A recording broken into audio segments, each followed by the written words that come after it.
Bonjour chers auditeurs et bienvenue sur Fort FM. Nous sommes le samedi 10 février et nous recevons pour la deuxième fois sur notre plateau Maxime Giroux, écrivain, poète et bien d'autres choses encore. Maxime, bienvenue, comment vas-tu ? Bonjour, ça va très bien, en forme. Je suis à Fort FM, donc tout va bien. Merci à toi. Alors comme je le disais, c'est la deuxième fois que nous te retrouvons sur Fort FM et nous avions découvert ton histoire et ce qui t'a amené à l'écriture. Oui. Pour ceux qui ne connaissent pas encore Maxime, je vous invite à le découvrir dans ce premier podcast. Donc Maxime, tu vas participer prochainement au Printemps des Poètes à Metz, le 23 mars prochain à l'Agora. Peux-tu nous parler un peu de cet événement ? Alors oui, le 23 mars, je vais donc à l'Agora à Metz à Voipy. C'est à partir de 15h30. Il y a une scène libre en fait pour des poètes. Plusieurs poètes qui vont venir réciter leurs textes choisis. Ensuite, il y aura d'autres événements liés au Printemps des Poètes. Je rappelle aussi que le thème du Printemps des Poètes cette année, c'est la grâce. Donc c'est un thème j'ai discuté avec d'autres poètes et qui effraie un peu quand même. C'est vrai que c'est un domaine assez... Enfin, c'est compliqué de trouver quelque chose à dire là-dessus. Moi, alors pourquoi ça effraie ? La grâce, ça paraît... Je sais pas... c'est un mot large et puis en même temps précis, quoi. Parce que la grâce... c'est un petit peu une chose... c'est un peu disparu la grâce quand même. Enfin, ça dépend en qui. Mais... Alors, tu peux peut-être expliquer pour nos auditeurs plus développés qu'est-ce que la grâce ? La grâce, pour moi, c'est une façon d'être élégante qui fait plaisir à voir.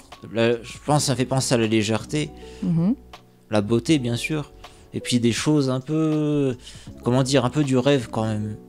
Oui, bien sûr, oui. Genre, un peu, genre Danseuse étoile, où ça fait un peu penser, c'est gracieux, quoi, la danse d'une Danseuse étoile, par exemple. Par exemple, ouais, on peut retrouver de la grâce dans d'autres choses aussi, oui. Ouais. Dans une attitude, une façon de parler. Bien sûr, façon d'écrire. Dans un animal qui se déplace, un bel animal, un cygne, ou c'est gracieux, quoi. Exactement. Donc, la grâce, pour moi, c'est ça.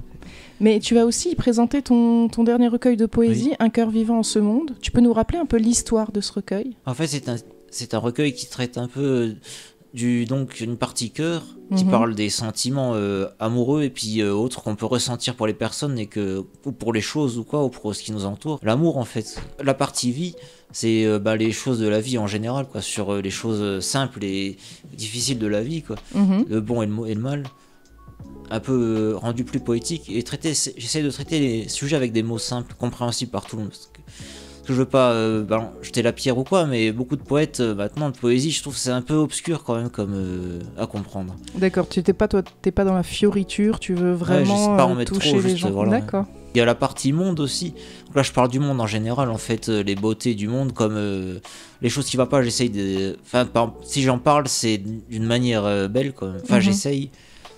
Elle parle un peu du monde comme il est, comme il est venu, comme il viendra, quoi. Mais tu n'as pas toujours une écriture si positive, tu sais aussi parler de choses un peu moins... Oui, bien sûr, oui. En fait, il y a quelque chose qui s'est passé, je ne sais pas si j'en ai déjà parlé à la dernière émission. Tu peux le redire. Mais avant, j'écrivais des textes vraiment très sombres. J'essayais d'aller au plus sombre que je pouvais aller, en fait. Et maintenant, j'étais dans une étude assez sombre déjà dans ma tête, j'étais pas très positif, pas très bien dans ma peau déjà. Et depuis tout cet accident, quand je me suis remis tout ça, j'ai une vision différente des choses en fait. J'essaie plus de voir les choses dans leur beauté et de profiter de chaque instant, quoi. Donc la grâce, c'est quand même un thème qui te va. Oui, voilà, oui, on peut dire que ça me va. Oui, j'avais pas pensé avant, mais oui, c'est un thème qui me va. Parce que tu nous expliquais, effectivement, lors du premier podcast, que tu avais exploré cette partie sombre qui était la tienne et qui, quand ta vie a changé, tu étais plus positif, on peut dire. Tu as d'autres événements à venir, Maxime ? Le 12 février, à Saint-Avold, au CAC de Saint-Avold, je fais le Printemps des Poètes qui a lieu le 12 à 20h. En fait, c'est plusieurs poètes locaux qui présentent des poèmes sur le thème de la grâce ou autre, quoi.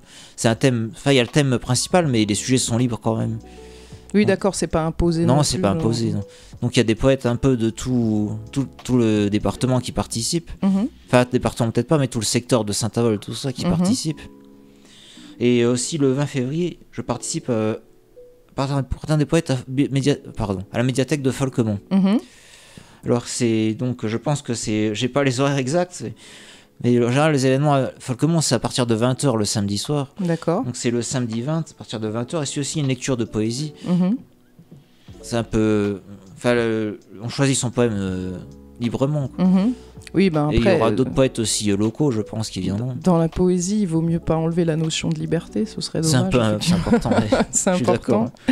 Et d'ailleurs, en parlant de lecture, je crois que tu as une petite exclue pour nous. Il s'agit de l'un de tes derniers textes dont tu nous fais la primeur. Maxime, nous t'écoutons. Ah oui, alors, il traite justement de la grâce. Mais c'est un peu un ego trip. Enfin, je me suis un peu amusé en écrivant celui-là. Alors, le titre, c'est « Touché par ». J'ai été touché par la grâce, car avec elle, je me déplace, comme sur le sol d'un palace. Tu peux rire, mais j'ai la classe. Tous les juges ne me tracassent, car je ressuscite la grâce, et je me fais toute la place, sans qu'il n'y ait de coups, de casse. Je ne suis pas à la ramasse, mais solide dans mes godasses. Je redonne à la vie sa grâce, avec élégance j'y passe. Aucune beauté ne me lasse, auprès de moi elles sont leur place, mais une seule s'y prélasse, c'est toi et ta timide grâce. Merci Maxime, bravo. De rien. Alors quel est l'avenir pour Maxime Giroux? Comment vois-tu ta passion se développer? Alors, en fait, là, j'ai publié déjà un deuxième livre, mais par la suite, je pense... parce qu'il faut pas se leurrer, il y a pas... Surtout la poésie, quoi. Dans l'écriture, je gagnerais pas ma vie grâce à ça, en fait. Et pourquoi pas? Mais pourquoi pas, oui, on sait jamais ce qui peut se passer. Mais j'ai plus envie d'écrire pour moi, pour les gens qui m'entourent...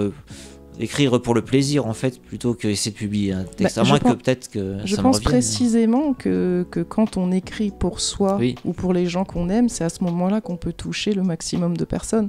Tu vas pas te mettre à écrire pour plaire au plus grand nombre, là tu serais plus toi et tu ne trouverais pas ton public, donc c'est très bien ce que tu fais et pourquoi pas dans l'avenir, qui sait, pour j'ai jamais écrit en pensant, en réfléchissant à ce que les gens allaient en penser. Ben justement, c'est peut-être ça qui va faire qui va plaire. Le succès, exactement. Je suis plutôt partisane de ça. Bah alors ça m'encourage à continuer. Complètement, bah oui, nous on encourage, d'ailleurs on est là sur Fort FM pour mettre la lumière sur des personnes qui ont du talent et les encourager à continuer. Après publier, c'est à voir. Oui, bien sûr.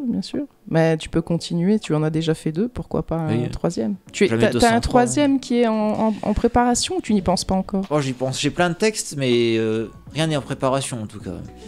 Enfin, il y en a un que j'avais préparé, que j'avais mis le titre, tout ça, qui est déjà à part dans un autre cahier, et j'en ai réécrit depuis. Mais peut-être publier celui que j'avais déjà préparé. T'avais déjà quelque chose, un produit plus ou moins fini, quoi. Oui. D'accord. J'ai un recueil de poésie qui est en projet encore. En fait, il est déjà écrit, mais j'ai déjà mis le titre qui est à cœur d'elle. Mais je sais pas encore si je vais vraiment me lancer. Je pense que ça peut plaire. C'est des poèmes qui parlent à cœur d'elle, donc forcément de femmes. Et de poèmes amoureux, on peut dire. Mais pas que. Un peu dans le domaine là. Et alors, il y a une pudeur qui t'empêche? Pourquoi tu réfléchis encore à le publier? Comment dire?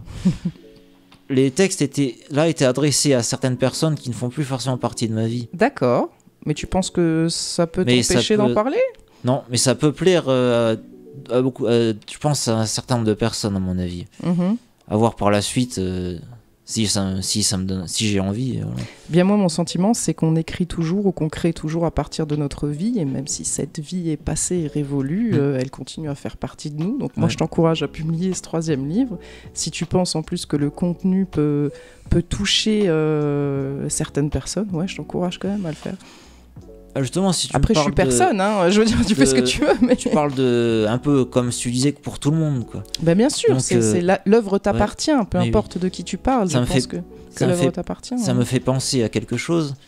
Parce que mon frère écrit aussi, Olivier Giroud. Pas le footballeur. Il s'appelle Olivier Giroud. Olivier Giroud, oui. C'est très drôle, ça. Non, il écrit aussi. Il est avec moi à Lixin au Salon du Livre, d'ailleurs.